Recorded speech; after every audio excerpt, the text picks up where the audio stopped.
Waktunya bersaat teduh dengan Tuhan melalui bacaan Alkitab satu pasal sehari dalam kitab Sejarah Bangsa Yahudi, bahagian 5, seri yang kedua, kitab 2 Raja-Raja pasal 23, pembaharuan yang dilakukan Yosia dan Yoahas, Raja Yehuda, serta Yoyakim, Raja Yehuda. Selamat membaca, mendengarkan, merenungkan, dan melakukan firman Tuhan. Kiranya Roh Kudus senantiasa menuntunmu dalam memahami akan sabdanya dan memampukanmu menjadi pelaku firman.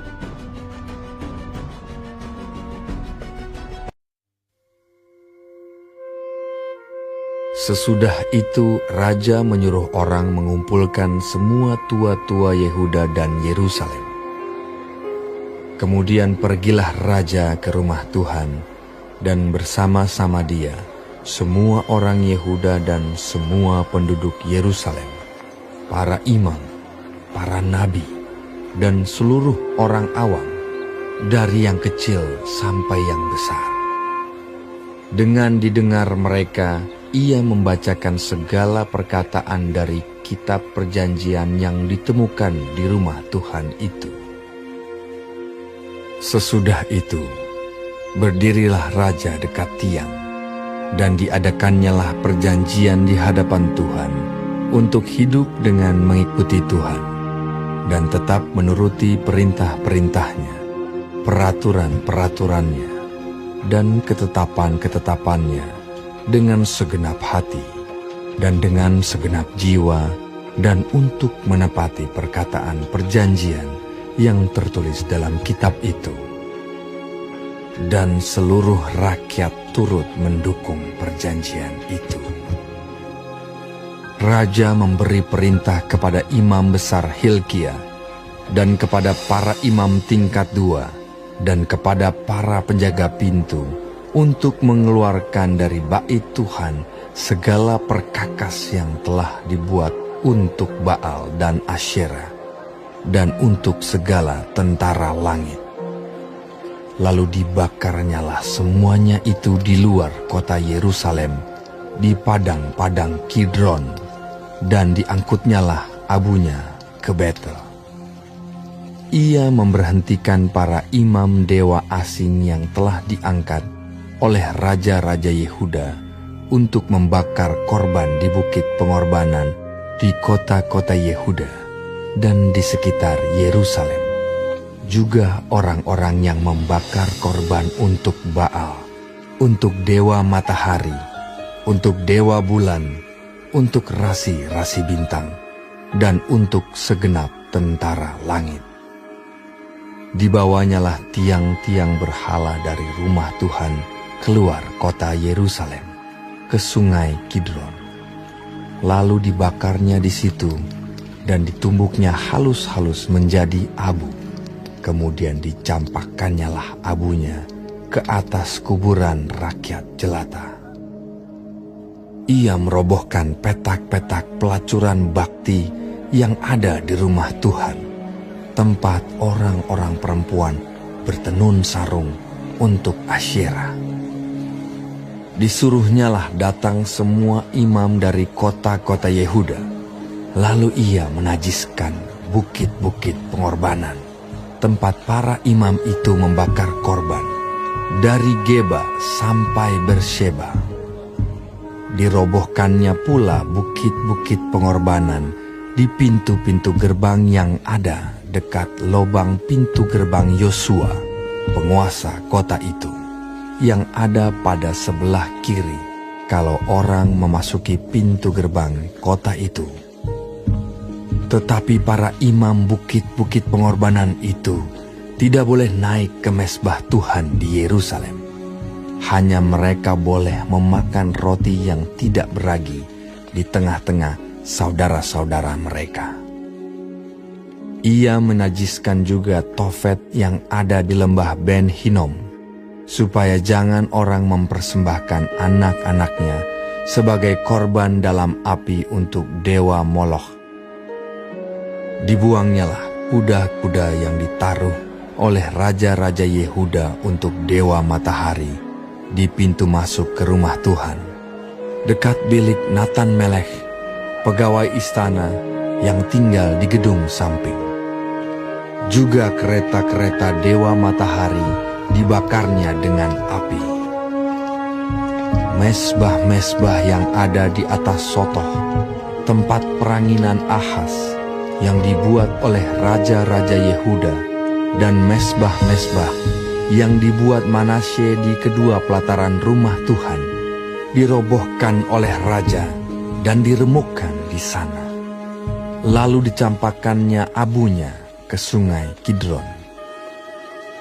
Bukit-bukit pengorbanan yang ada di sebelah timur Yerusalem, di sebelah selatan bukit kebusukan, dan yang didirikan oleh Salomo, Raja Israel, untuk Asitoret, dewa kejijikan sembahan orang Sidon, dan untuk Kamos, dewa kejijikan sembahan Moab, dan untuk Milkom, dewa kekejian sembahan orang Amon, dinajiskan oleh raja.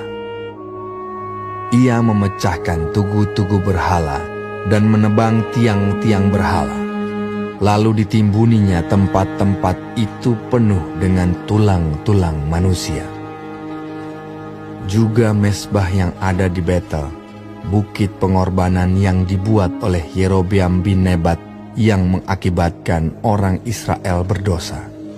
Mesbah dan bukit pengorbanan itu pun dirobohkannya, dan batu-batunya dipecahkannya.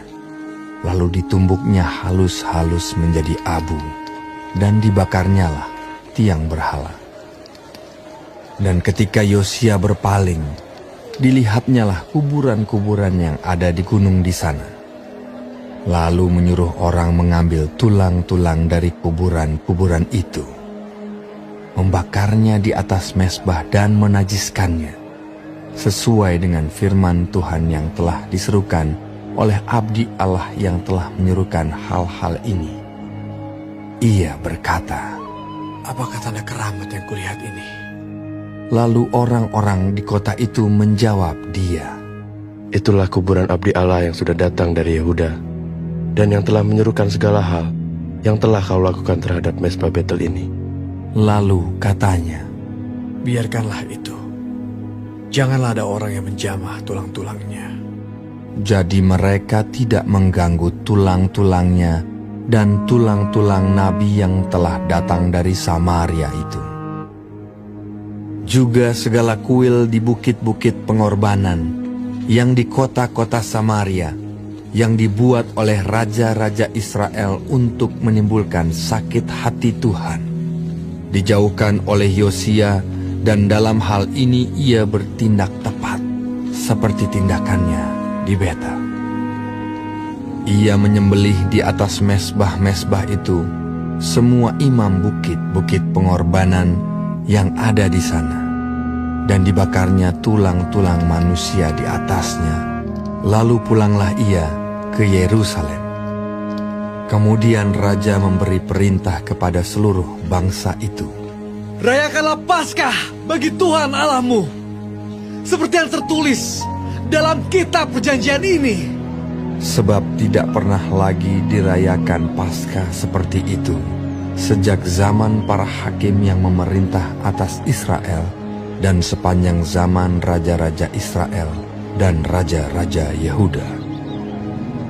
Tetapi barulah dalam tahun ke-18 zaman Raja Yosia, Paskah ini dirayakan bagi Tuhan di Yerusalem.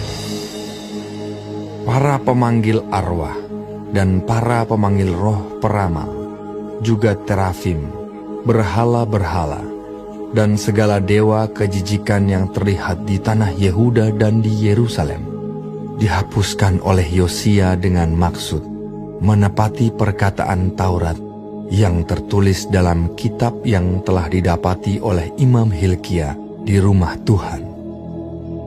Sebelum dia, Tidak ada raja seperti dia yang berbalik kepada Tuhan dengan segenap hatinya, dengan segenap jiwanya, dan dengan segenap kekuatannya, sesuai dengan segala Taurat Musa. Dan sesudah dia, tidak ada bangkit lagi yang seperti dia.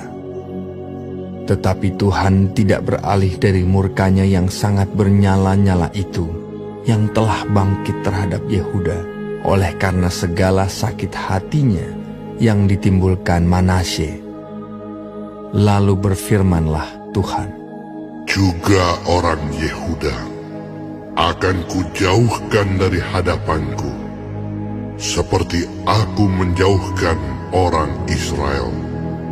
Dan aku akan membuang kota yang kupilih ini, yakni Yerusalem dan rumah ini, walaupun aku telah berfirman tentangnya, namaku akan tinggal di sana. Selebihnya dari riwayat Yosia dan segala yang dilakukannya, bukankah semuanya itu tertulis dalam kitab sejarah raja-raja Yehuda? Dalam zamannya itu, majulah Firaun Neko, raja Mesir, melawan Raja Asyur di tepi sungai Efrat. Raja Yosia pergi menghadapi dia, tetapi Firaun membunuhnya di Megido, segera sesudah ia melihatnya. Pegawai-pegawainya mengangkut mayatnya dengan kereta dari Megido dan membawanya ke Yerusalem. Kemudian mereka menguburkannya dalam kuburnya sendiri. Maka rakyat negeri itu menjemput Yoahas, anak Yosia, mengurapi dia dan mengangkat dia menjadi raja menggantikan ayahnya. Yoahas berumur 23 tahun pada waktu ia menjadi raja, dan 3 bulan lamanya ia memerintah di Yerusalem. Nama ibunya ialah Hamutal binti Yeremia dari Libna. Ia melakukan apa yang jahat di mata Tuhan, tepat seperti yang dilakukan oleh nenek moyangnya. Firaun Neko mengurung dia di Ribla, di tanah Hamat, supaya jangan ia memerintah di Yerusalem. Lagi Firaun membebankan kepada negeri itu denda sebesar 100 talenta perak dan 10 talenta emas. Firaun Neko mengangkat Elyakim, anak Yosia, menjadi raja menggantikan Yosia, ayahnya, dan menukar namanya dengan Yoyakim. Tetapi Yoahas dibawanya. Yoahas tiba di Mesir dan mati di sana. Yoyakim memberi emas dan perak itu kepada Firaun, tetapi ia menarik pajak dari negeri supaya dapat memberi uang itu sesuai dengan titah Firaun. Ia menagih emas dan perak itu dari rakyat negeri, dari setiap orang menurut jumlah ketetapan pajaknya, untuk memberikannya kepada Firaun Neko. Yoyakim berumur 25 tahun pada waktu ia menjadi raja, dan 11 tahun lamanya ia memerintah di Yerusalem. Nama ibunya ialah Sebuda binti Pedaya dari Rumah. Ia melakukan apa yang jahat di mata Tuhan, tepat seperti yang dilakukan oleh nenek moyangnya.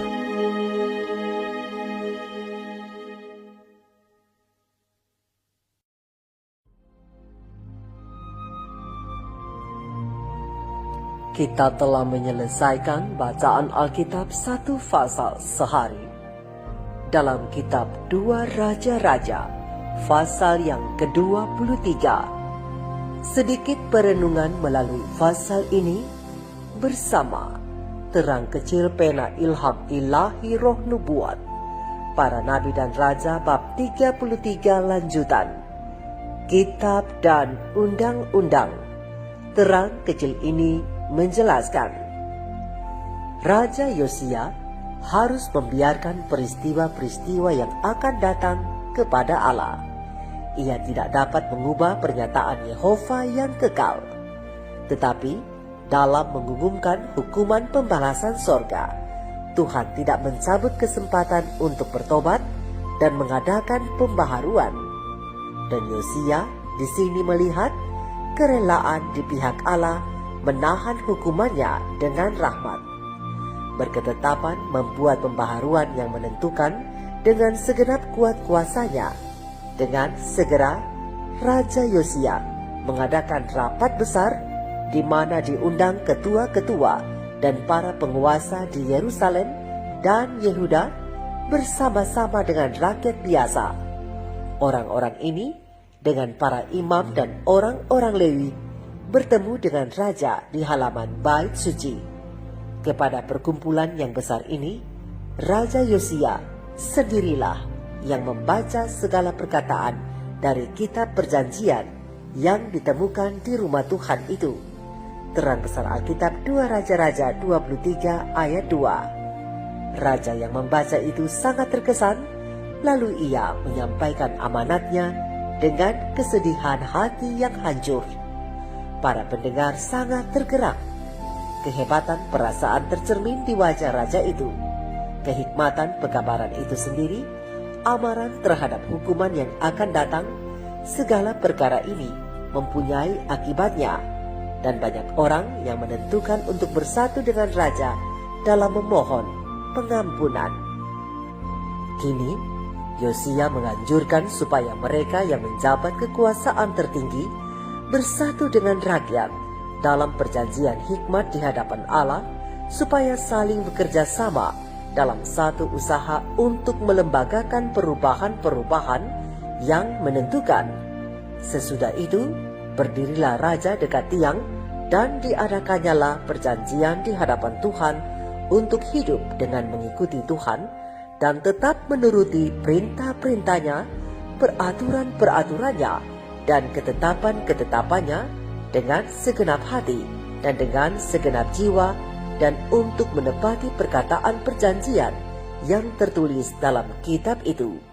Sambutan lebih besar daripada apa yang diharapkan raja, karena seluruh rakyat mendukung perjanjian itu.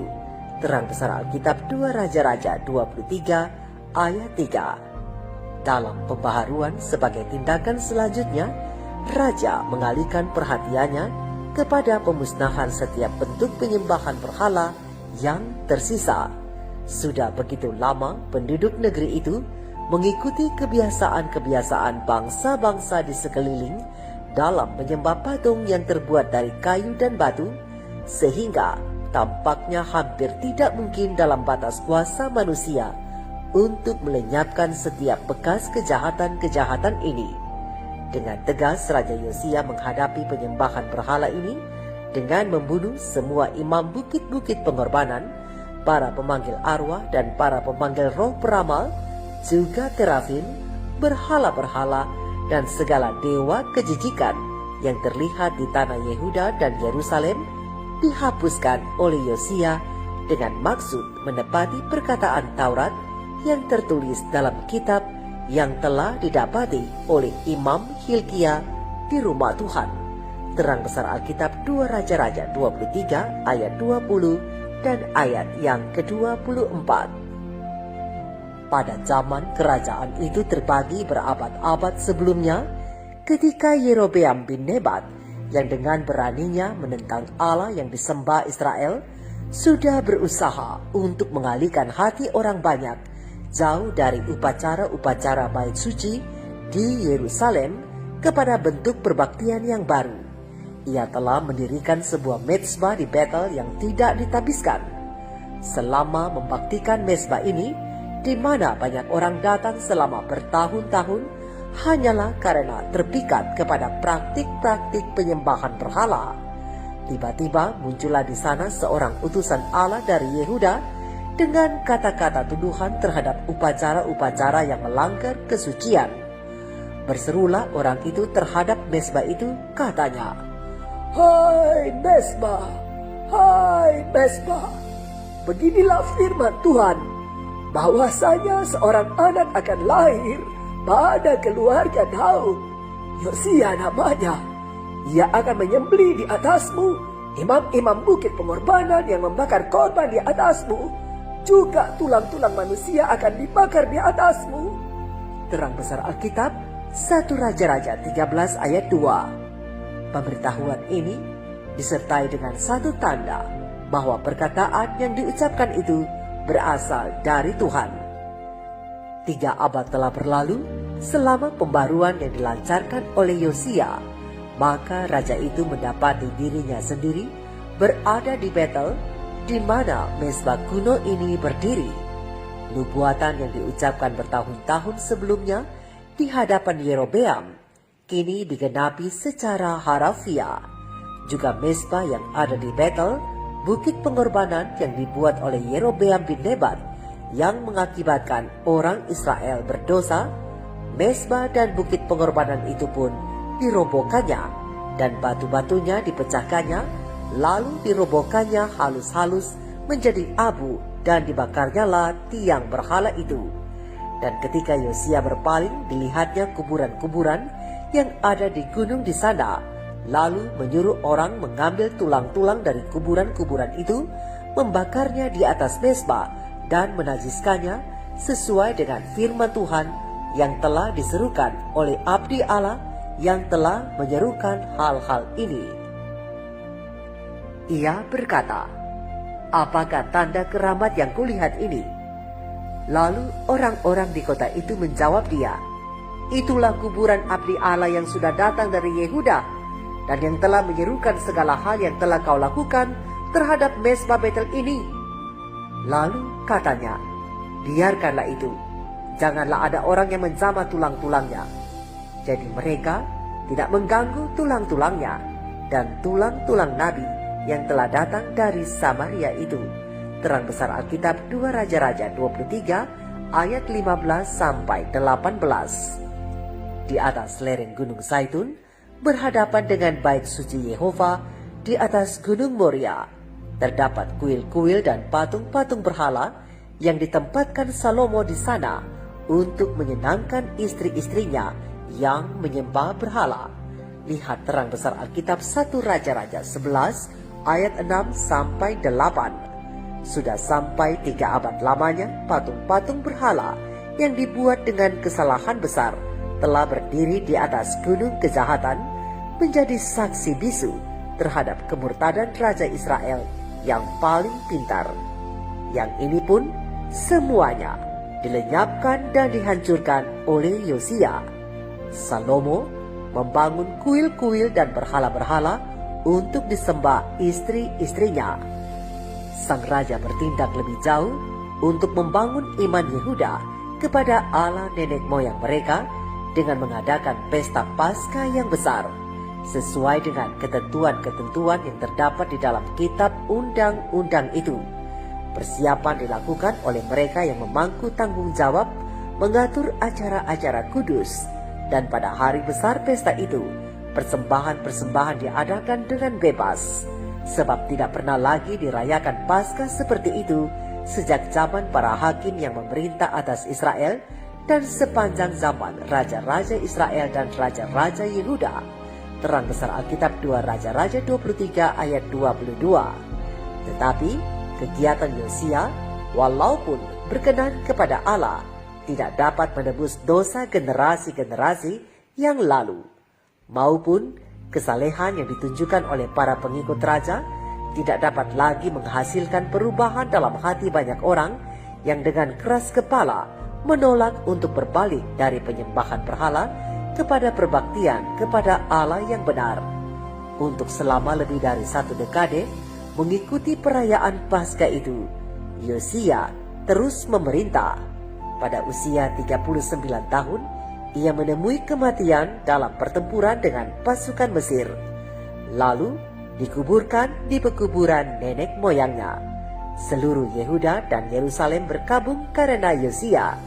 Yeremia membuat suatu syair ratapan mengenai Yosia, dan sampai sekarang ini semua penyanyi laki-laki dan penyanyi perempuan menyanyikan syair-syair ratapan mengenai Yosia, dan mereka jadikan itu suatu kebiasaan di Israel. Semuanya itu tertulis dalam syair-syair ratapan. 2 Tawarik 35 ayat 24 dan 25. Sama seperti sampai kepada Yosia, sebelum ia tidak ada raja seperti dia yang berbalik kepada Tuhan dengan segenap hatinya, dengan segenap jiwanya, dan dengan segenap kekuatannya, sesuai dengan segala Taurat Musa. Dan sesudah dia tidak ada bangkit lagi yang seperti dia.